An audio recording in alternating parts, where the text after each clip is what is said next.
Hello everyone, in today's video I'm doing some Easter nails. So I started off just by painting the basic colours on my index, ring finger and pinky finger. I'm using mint green, pale pink and a pale yellow, and we're going to use those same three colours in the accent nails as well. I did 3 coats of all the colours and I also top coated them so that they were just done and out of the way and I could focus on the accent nails. The accent nails you could kind of adapt them to however you like. This video was mainly to show you how to do the background section.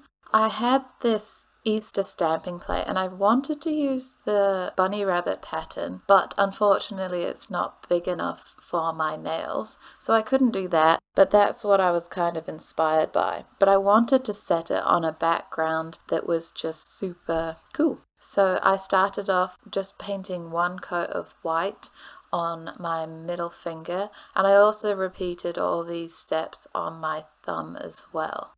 It doesn't need to be fully opaque, it's just a base for the other colours.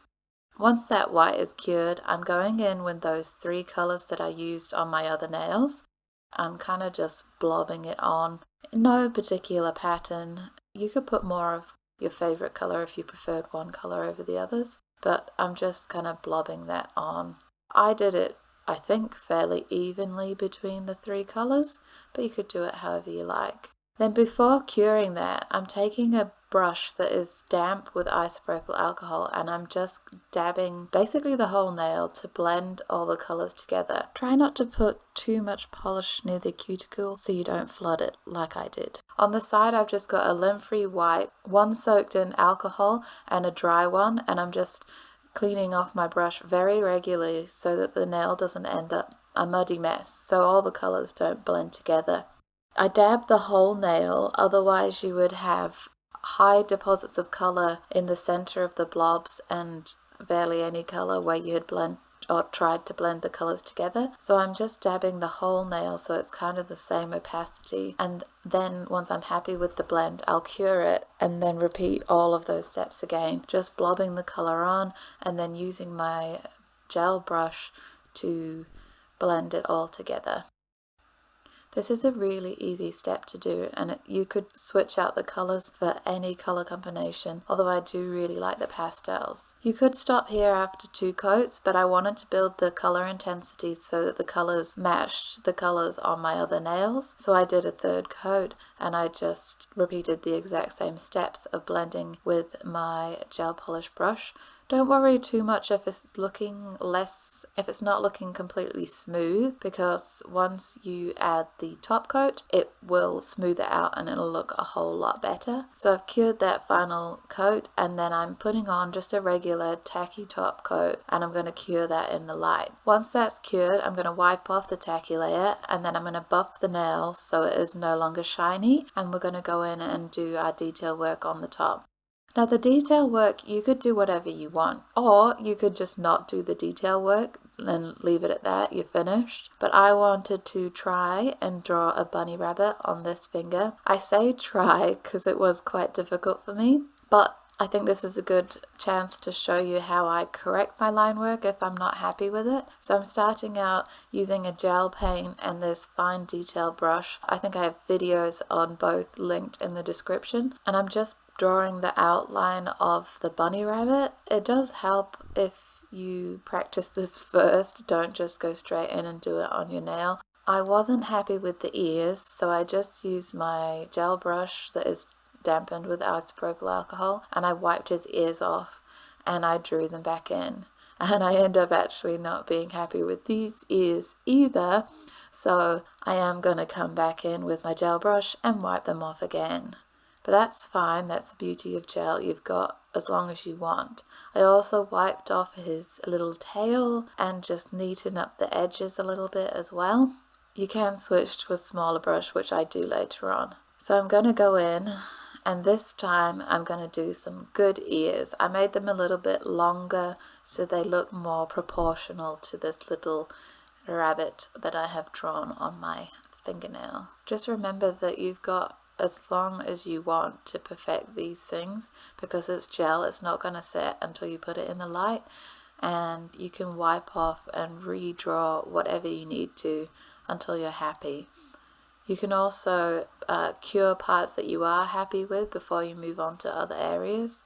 I didn't with this bunny rabbit, but you'll see in the thumbnail that I did. So I cleaned off my detail brush and I have dampened it with isopropyl alcohol, and I was using that to just get into the tiny areas and clean those up before I cured the bunny rabbit. And then I top coated with my no wipe top coat and cured that, and that's that nail finished. On the thumb, I've got that same background that I did on the middle finger, but on this one I'm going to do like a painted Easter egg design. So I'm starting off by outlining the nail. I'd like to apologize for the crappy footage, but it was really difficult for me to keep my thumb in frame and also paint straight lines. So I'm just kind of doing an arrangement of different straight lines and zigzags, and as I'm happy with my lines, I do flash cure the nail just for 5 to 10 seconds, and then I can go on to the other lines on the nail without worrying about messing up the ones that I was happy with. So for my zigzags, I started out by drawing dots and then connecting the dots, and then I thickened up the line.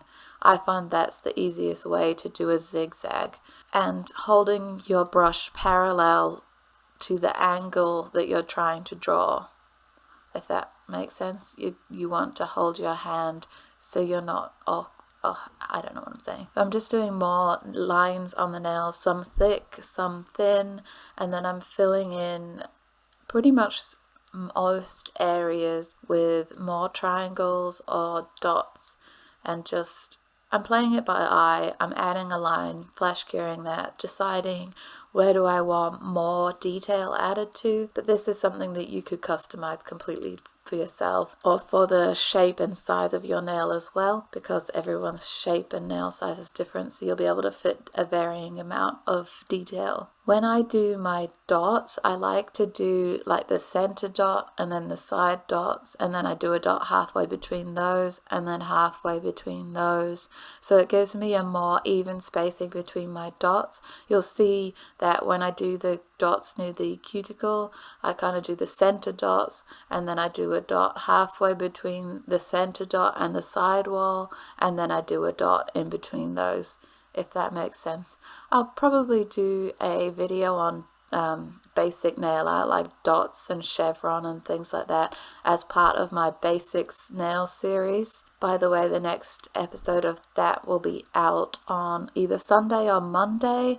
So that nail is fully finished. I fully cured because I'd only been flash curing, and then I went in and did a coat of no wipe top coat, and then that's the nails finished. But these are super versatile.